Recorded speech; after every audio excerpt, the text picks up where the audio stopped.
Good day and welcome back to Scriptures Unlocked. In this presentation, we'll be finishing the second half of Genesis chapter 30 and we'll look at the first half of Genesis chapter 31. And in this presentation, we'll look at Jacob's desire to return home. So this presentation is entitled, Jacob Decides to Leave Haran. So in the first half of Genesis 30, we discussed the competition between Rachel and Leah, which culminated with the birth of Joseph. And Genesis 30 verse 25 tells us, and it came to pass, when Rachel had borne Joseph, that Jacob said unto Laban, send me away, that I may go unto mine own place and to my country. So at this time, Jacob was 91 years old when Joseph was born.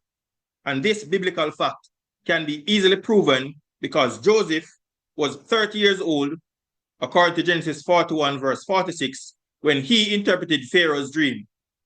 There were 70 years of plenty, which was then followed by 70 years of famine, according to Genesis 41 verse 53 to 54. Joseph revealed himself to his brothers in the second year of the famine, according to Genesis 45 verse 6. Therefore, viewers, Joseph was 30 years old when he stood before Pharaoh. 7 years of plenty passed, and in the second year of the famine, Joseph was now 39 years old. And since Jacob told Pharaoh that he was 130 years old in Genesis 47 verse 9, then it is flawless logic to conclude that Joseph was born when Jacob was 91 years old. So Joseph at the time, when he met Pharaoh, was 39 years old. So 39 from 130 gives us 91. So Jacob was 91 years old when he left Haran. Additionally, Jacob spent 20 years with Laban, according to Genesis 31 verse 41. And we'll look at this verse in the next presentation. So we know that Jacob spent 20 years with Laban in Haran. So it is absolutely clear that Jacob was 71 years old when he left Canaan for Haran. Notice what we are told as we continue to look at the second half of Genesis chapter 30. Reading from verse 26. Jacob said this to Laban, give me my wives and my children, for whom I have served thee, and let me go, for thou knowest my service which I have done thee. And Laban said unto him, I pray thee, if I have found favor in thine eyes, tarry, for I have learned by experience that Jehovah hath blessed me for thy sake. And he said, appoint me thy wages, and I will give it. So in other words, viewers, Laban prospered indirectly because God blessed Jacob. And he, Laban, recognized this fact, which is why he said, name your price, in an attempt to get Jacob to stay. And notice what verse 29 says. Jacob responded to him, thou knowest how I have served thee, and how thy cattle was with me. For it was little which thou hadst before I came. So Jacob acknowledged that Laban prospered as a result of him, Jacob. And it is now increased. So you had little when I came, and now your flocks have increased unto a multitude, and Jehovah had blessed thee since my coming. And now, when shall I provide for my own house also? And this is what he was saying to Laban. I've built up your flocks, they are now a multitude, but I now need to start taking care of my own family. So here is Laban encouraging Jacob to stay because he realized that God was blessing Jacob, and as God blessed Jacob, he was being blessed indirectly as well. And notice what Laban said to Jacob as he continued to press him to stay. What shall I give thee? And Jacob said, thou shalt not give me anything.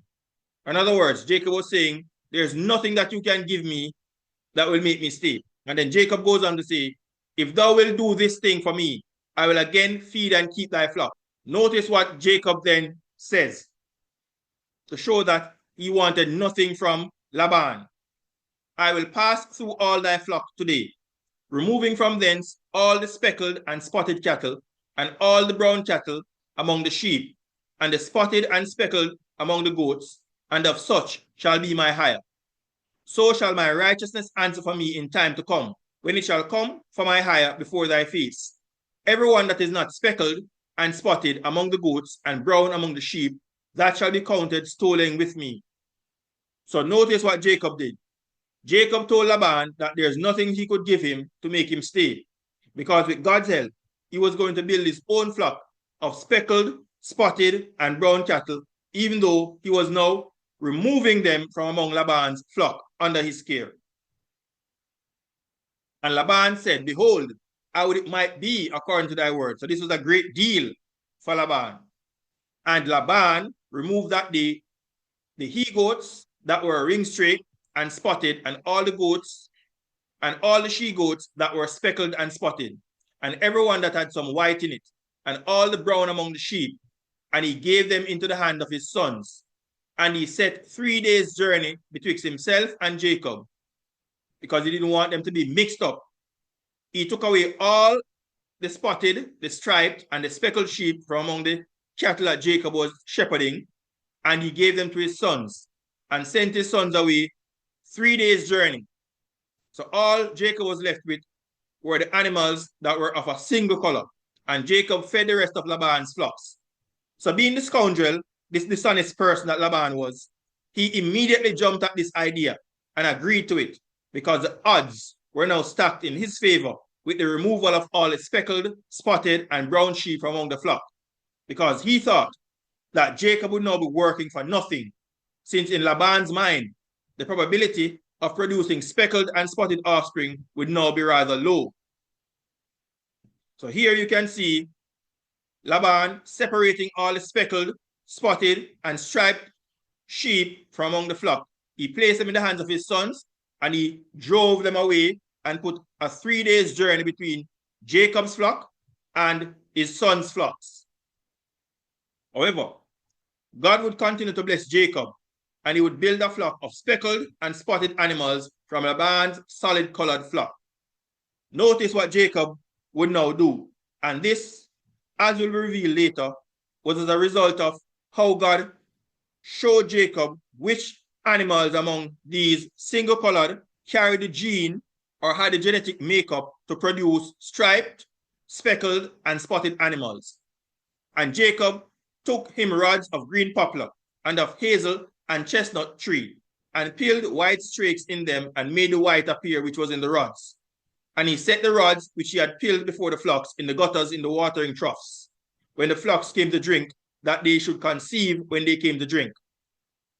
And the flocks conceived before the rods, and brought forth cattle, ring straight, speckled, and spotted. And Jacob did separate the lambs, and set the faces of the flocks toward the ring straight, and all the brown in the flock of Laban. And he put his own flocks by themselves, and put them not unto Laban's cattle. So at this point in time, viewers, Jacob was now able to produce ring straight, speckled, and spotted animals from among Laban's single-colored or solid-colored animals. And he separated these offspring that were ring straight, spotted, and speckled, and that's how he started to build his own flock. So he separated his own flock from Laban's flock. So now he had 2 flocks that he was shepherding, his own along with Laban's own flock. Genesis 30 verse 41 to 43 tells us this. And it came to pass, whensoever the stronger cattle did conceive, that Jacob laid the rods before the eyes of the cattle in the gutters, that they might conceive among the rods. But when the cattle were feeble, he put them not in. So the feebler were Laban's, and the stronger Jacob's. And the man, that's Jacob, increased exceedingly, and had much cattle, and maidservants, and men servants, and camels, and asses. Camels ensured that we get the picture that Jacob was filthy rich at this point in time, because only the very rich owned camels. Jacob used a very strange tactic during mating season, when he made stripes in certain wood and placed them before the animals when they mated, which produced the desired result, since ring straight, speckled, and spotted animals were born. Jacob, who knew the family business because his father Isaac reared animals, and unlike his brother Esau, who went to roam and to hunt, Jacob stayed home, he learned the family business, he became an expert in the rearing of animals. So Jacob used selective breeding to produce a flock of his own from Laban's animals. Viewers, it must be noted that the method that Jacob used was based on a folklore as well as a superstition back then, where it was believed that whatever an animal saw during conception could influence the appearance of the offspring. And this is what the text is intimating, that when the animals conceived before the striped rods, they produce animals that were similar to what they saw. However, Jacob, by his own admission, in Genesis 31, verse 10 to 13, which we'll look at a little later, Jacob would attribute his success to divine intervention, since it was God who showed him which animals among Laban's flocks possessed the genetic trait, the recessive gene, to produce speckled and spotted offspring. Because remember, viewers, Laban took away all the ring-straight, speckled, spotted, and striped animals from among the flock that Jacob was shepherding. So all that Jacob was left with was solid colored animals, either full white sheep or cattle. So all that Jacob was left with were animals with one solid color. But within these solid colored animals, God showed Jacob which one of these animals possessed the genetic trait that carried the recessive gene. So even though they were a single colored animal, they possessed the genetic makeup to produce offspring that were also speckled, spotted, and striped. And God showed Jacob in a dream which animals possessed that particular genetical makeup.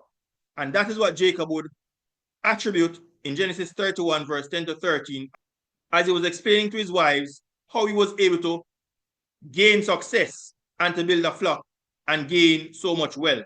So even though he used the stripe rods to get the animals to mate before these rods, he had divine intervention in order to know which animals had that genetic makeup.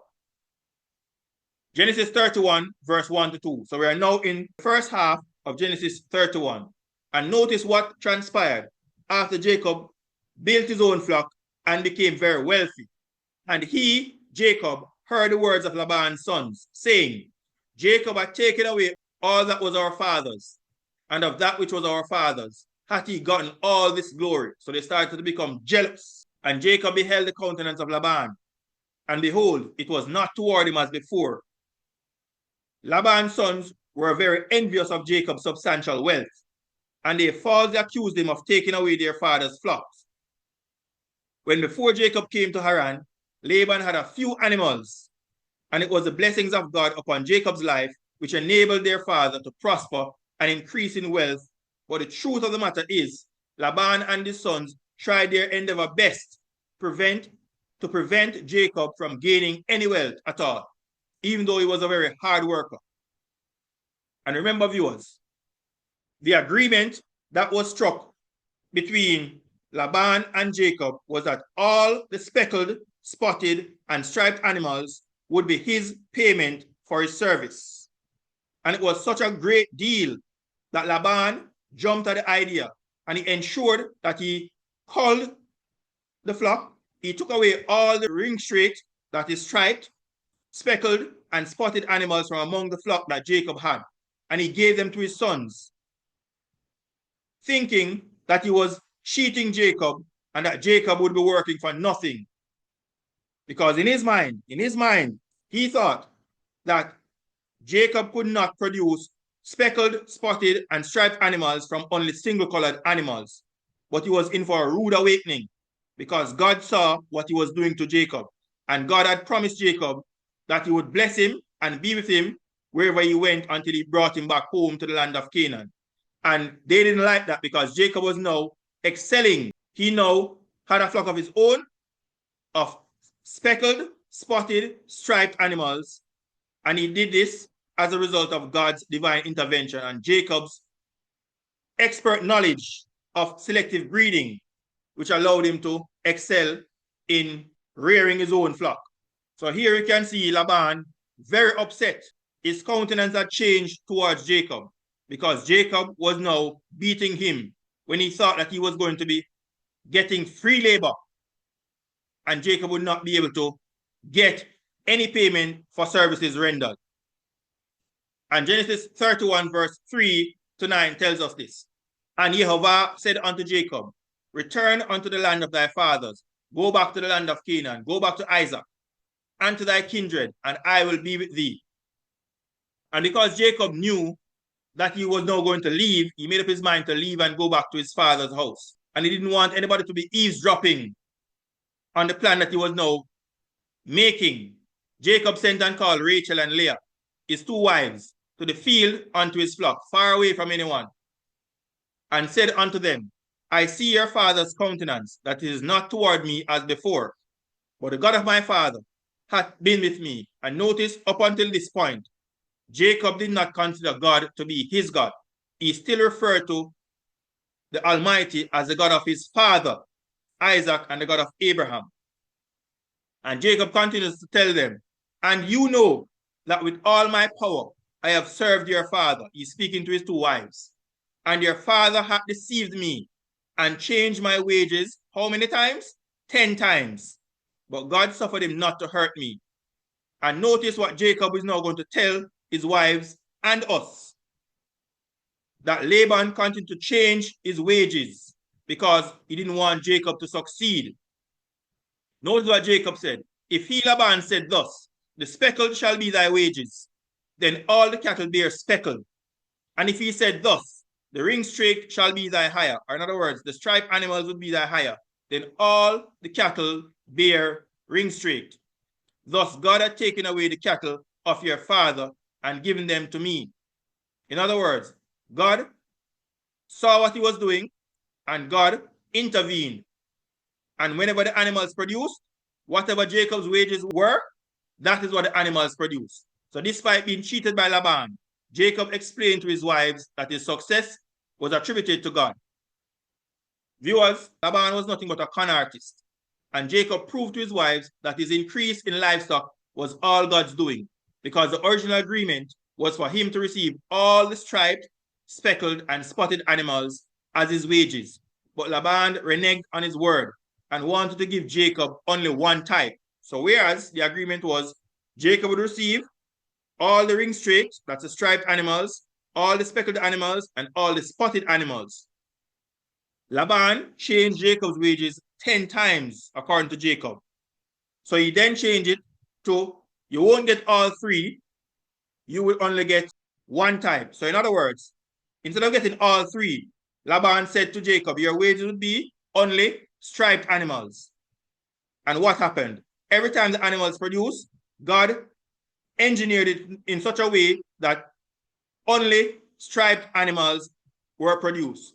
And if he changed the wages again to say only speckled animals would be your wages, all the animals produce speckled offspring. So Jacob was winning and beating Laban at his own game because God was with him. He changed Jacob's wages 10 times according to Jacob because Laban was nothing but a deceitful individual and he didn't want Jacob to receive any wages. He wanted him to work for nothing, essentially. But God was with Jacob and ensured that whatever his wages were prescribed to be, that is what was produced by these animals when they had their offspring. God intervened, and whatever type of animals that Laban decided was to be Jacob's wages, the entire flock would produce that particular type. So Jacob increased in flock to Laban's chagrin.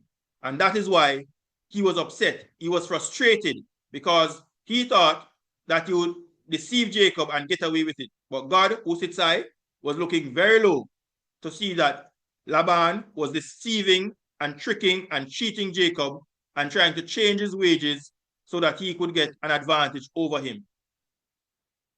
Viewers, Jacob then told Rachel and Leah, his two wives, that it was God who showed him in a dream how to produce the type of animals that were to be his payment for his service.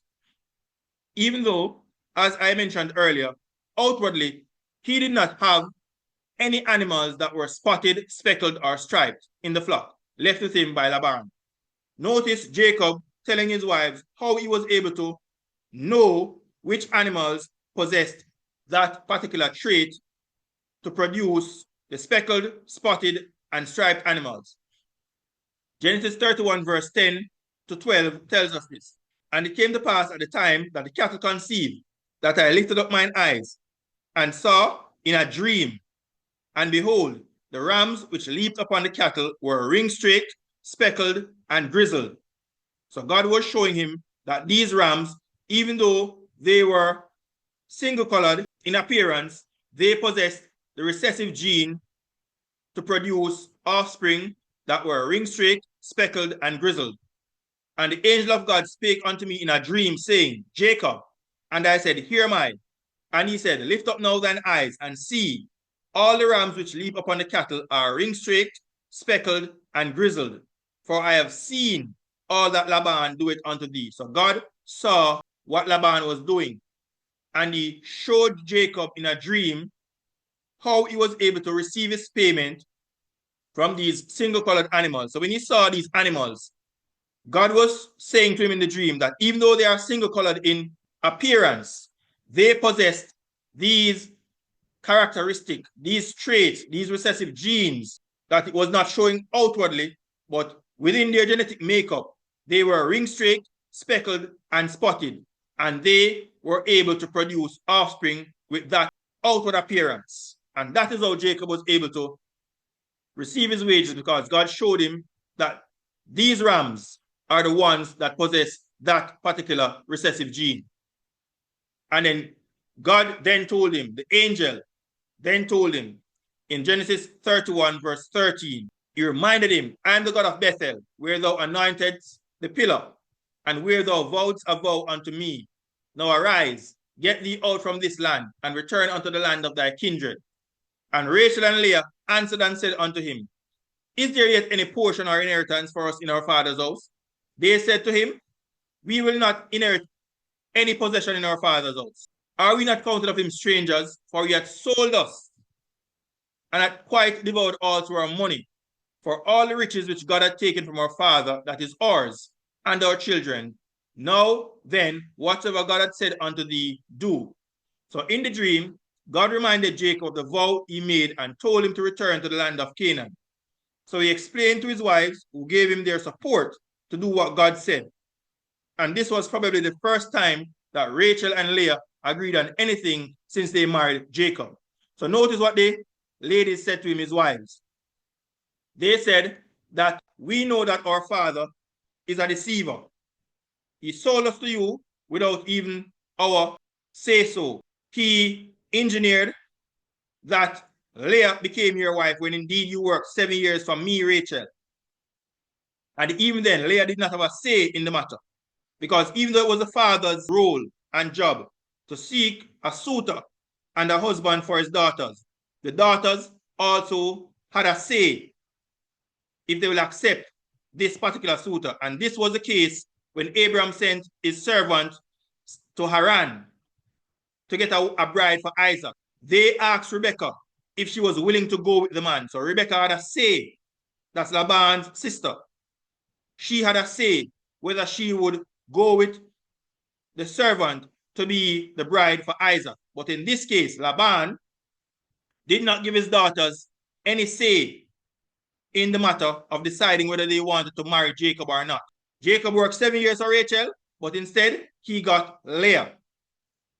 And normally, the father would receive a dowry from the husband for the daughters.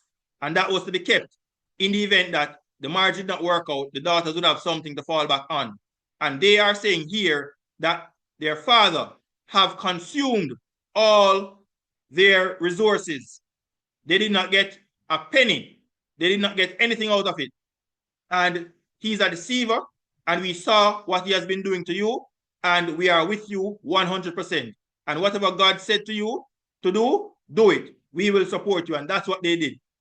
And that is why they went away with Jacob, because as women, they would not inherit anything in their father's house, because the inheritance was given to the sons, because the daughters, once they get married, would leave their father's house and be joined to their husband. So they would leave the clan and go to their husband's house. So they were not given any land or any inheritance. The sons were given the inheritance, and the firstborn son would now receive the birthright, a double portion or an extra portion, so much so that if he had any sisters or his widowed mother, that extra portion would be used to take care of them until they were married. So that is what happened. They recognized that as women, they would not receive any inheritance. And everything that Jacob had worked hard for was for them, for him, and for their children. And they were with their husband. And here you can see that Jacob decided to leave, and he placed his wives and his children on camels, and were heading back to the land of Canaan. And notice Genesis 31, verse 17 to 21.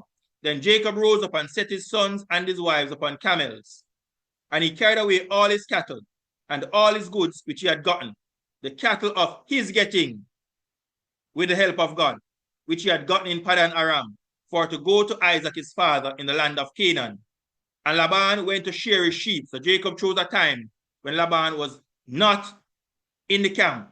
He went to shear his sheep, and Rachel had stolen the images that were her father's. We look at this incident in the next presentation, when Laban would pursue Jacob and ask him about his images. And Jacob stole away unawares to Laban the Syrian, in that he told him not that he fled. So Jacob pulled a disappearing act. He left with his wives and his children and all the goods that he had, and he left without telling Laban. So he fled with all that he had, and he rose up and passed over the river and set his face toward the Mount Gilead. So Jacob was so wealthy, viewers, that all his children and wives could travel on camels. And as I mentioned earlier, only the very rich owned camels. So you can see how wealthy Jacob became. And he wanted to make a speedy departure while Laban and his sons were out in the field shearing his sheep. And here you can see that Laban was there with his sons shearing the sheep. And 3 days after Jacob left, it will be told to Laban, as you can see this man here, telling him that Jacob has left. And Laban would leave, and he would hotly pursue Jacob until he overtook him, and he would have an argument with him about why he left. So in the next presentation, we will look at Laban pursues Jacob as Jacob was making his way back to the land of Canaan. Thanks for listening. Thanks for watching. And may you continue to stay tuned to this series as we continue to make our way through the book of Genesis.